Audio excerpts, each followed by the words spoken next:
Assalamualaikum warahmatullahi wabarakatuh. Perkenalkan, saya Faris Rizky Maulana, NRP 02311840015. Di sini saya akan melakukan analisa suara manusia dalam domain frekuensi menggunakan fast Fourier transform satu dimensi. Di sini saya akan melakukan pemrograman menggunakan software MATLAB, yang dimana tujuan program ini adalah mengetahui frekuensi yang dominan pada suara manusia. Yang dimana di sini pada kasus ini saya mencoba mencari frekuensi yang dominan pada suara saya sendiri.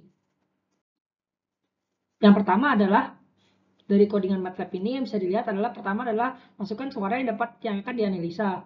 Di sini saya masukkan namanya filenya adalah sound analysis. Kemudian setelah itu dilakukan plot suara dalam domain waktu. Yang dimana di sini yang pertama saya baca terlebih dahulu audio read, kemudian akan diplot di sini dengan X label yang X-nya adalah waktu, yang Y-nya adalah amplitudonya. Kemudian yang kedua dilakukan adalah pengolahan suara menggunakan fast Fourier transform, kemudian diplot suaranya menggunakan domain frekuensi. Di sini bisa dilihat bahwa saya melakukan fast Fourier transform dari suara yang sudah di detail sound sebelumnya. Kemudian di sini bisa dilihat kemudian saya plot terhadap dengan frekuensinya terhadap powernya.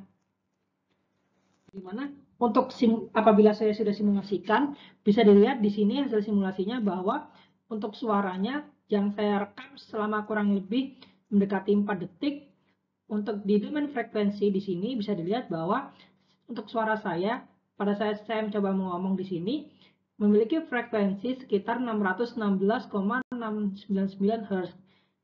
Dengan frekuensi itu yang paling kuat. Kemudian diikuti dengan frekuensi lain sekitar 400-an dan 600-an dengan intensitas yang lebih rendah. Kemudian saya juga melakukan percobaan untuk fast Fourier transform 2 dimensi untuk melakukan filter image processing pada domain frekuensi. Di sini tujuan programnya adalah melakukan fast Fourier transform 2 dimensi pada sebuah gambar dan melakukan pengolahan. Jadi mana di sini saya melakukan pengolahannya adalah masking. Untuk programnya saya menggunakan dengan bahasa pemrograman Python menggunakan Google Colab. Untuk kode yang digunakan adalah yang pertama adalah pada bagian ini akan dilakukan pemanggilan gambar yang akan diolah. Kemudian gambar tersebut akan ditransformasi discrete, yang dimana akan dilanjutkan dengan pengolahan discrete Fourier transform dan fast Fourier transform sweep sebanyak 2 dimensi. Di sini bisa dilihat untuk pengolahan magnitude spektrumnya, bisa dilihat di sini untuk formulanya juga. Kemudian setelah dilakukan pengolahan dapat dilakukan perhitungan magnitude spektrum ini tadi, dan hasilnya itu akan diplot untuk menghasilkan gambar yang namanya gambar dengan spektrum magnitude yang ada di gambar sebelah kanan ini. Kemudian pada bagian bawahnya di sini akan dilakukan filtering gambar pada yang ada di spektrum frekuensi tersebut. Untuk filtering dilakukan dengan membuat mask dengan nilai center square sama dengan 1. Di sini bisa dilihat namanya pada di sini dibuat masking. Di sini dibuat masking. Yang pertama dari dibaca dulu namanya panjang rows sama calls-nya itu. Kemudian di sini dicari senternya dari namanya rows sama calls-nya, terus didapatkan senternya. Kemudian setelah didapatkan senternya, di sini ditarik namanya sekitar nilai 30 dari center tersebut. Dan di situ berikan nilai 1. Jadi anggaplah ada sebuah kotak, anggapnya begini.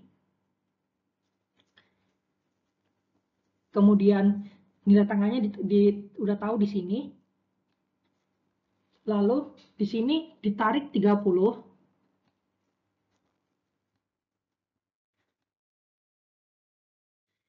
Di sini semua nilainya 1. Di sini semua yang di range 30 ini nilainya 1. Kemudian yang sisanya nilainya 0. Karena di sini maskingnya saya gunakan numpy zeros, di sini nilainya 0 semua, kecuali yang saya sudah deklarasikan nilainya 1. Kemudian di situ akan dilakukan pengolahan gambar menggunakan mask yang sudah dibuat. Yang di sini adalah operasinya adalah operasi perkalian. Kemudian gambar tersebut dikembalikan ke domain semula setelah dilakukan pengolahan menggunakan inverse fast Fourier transform. Kemudian bisa dilihat bahwa gambarnya di sini dari yang sebelumnya input kemudian setelah dimasking di sini gambarnya agak ngeblur. Hal ini dikarenakan ada namanya hasil dari tadi itu namanya hasil dari pengolahan dari masking tersebut mengakibatkan gambar ini menjadi blur.